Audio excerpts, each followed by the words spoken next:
بسم اللہ الرحمن الرحیم۔ السلام علیکم ورحمۃ اللہ وبرکاتہ۔ ناظرین، آپ دیکھ رہے ہیں راز عقبہ یوٹیوب چینل۔ امید کرتا ہوں کہ آپ سب خیر و عافیت سے ہوں گے، ایمان کی حالت میں ہوں گے۔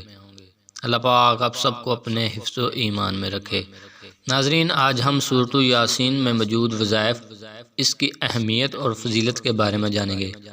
تو چلیے ناظرین، سب سے پہلے ہم سورۃ یاسین کی اہمیت اور فضیلت کے بارے میں جانتے ہیں۔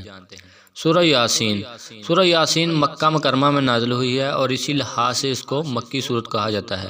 مکی صورتیں وہ صورتیں ہوتی ہیں جو نبی پاک صلی اللہ علیہ وآلہ وسلم پر مکہ مکرمہ میں نازل ہوئی ہیں، اور مدنی صورتیں وہ صورتیں ہوتی ہیں جو نبی پاک صلی اللہ علیہ وآلہ وسلم پر مدینہ طیبہ میں نازل ہوئی ہوں۔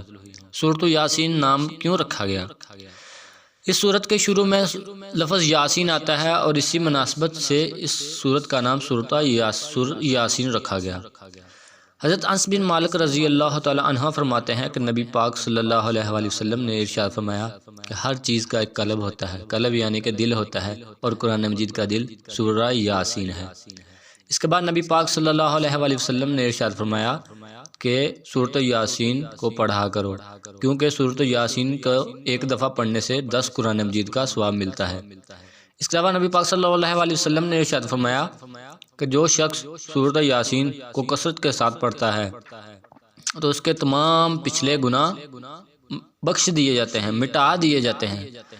تو لہٰذا زیادہ سے زیادہ سورۃ یاسین کو پڑھنا چاہیے۔ اس کے بعد نبی پاک صلی اللہ علیہ وآلہ وسلم نے ارشاد فرمایا کہ جو شخص رات کو اپنا معمول بنا لے کہ وہ سورۃ یاسین پڑھ کر سوئے گا، تو اگر وہ سوتے وقت مر گیا تو انشاءاللہ اس کی موت شہادت کی موت لکھ دی جائے گی۔ سبحان اللہ۔ ناظرین، آپ نے سورۃ یاسین کی اہمیت اور فضیلت جان لی، اب اس میں موجود وظائف کے بارے میں جانیں گے جو کہ آپ کی زندگی بدل دیں گے انشاءاللہ۔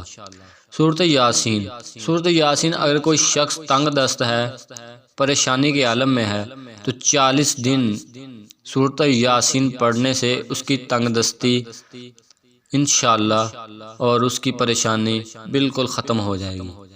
تو صرف 40 دن سورۃ یاسین پڑھنے سے۔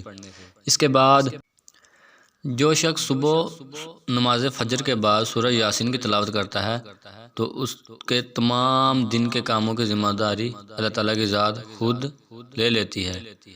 تو کیوں نہ ہمیں تو اپنے تمام کاموں کی ذمہ داری اللہ تعالیٰ کے سپرد کر دینی چاہیے۔ تو لہٰذا ہمیں اپنا معمول بنا لینا چاہیے کہ صبح نماز فجر کے بعد ہم روزانہ سورہ یاسین پڑھیں اور اپنے تمام کام اللہ تعالیٰ کے سپرد کر دیں۔ سبحان اللہ۔ یہ ایک بہت ہی اچھا وظیفہ ہے۔ تو آج سے یہ عہد کریں کہ روزانہ رات کو سونے سے پہلے بھی انشاءاللہ سورۃ یاسین پڑھیں گے، اور صبح نماز فجر کے بعد بھی سورۃ یاسین کی تلاوت کو اپنا معمول بنا لیں گے۔ اگر آپ کو آج کی یہ میری ویڈیو اچھی لگی ہے تو اس ویڈیو کو لائک کریں، شیئر کریں اور کمنٹ کریں۔ انشاءاللہ ایسے ہی جلد ہی ایک اچھی ویڈیو کے ساتھ میں آپ کی خدمت میں حاضر ہوں گا۔ تب تک کے لیے اجازت دیجیے۔ اللہ نگہبان۔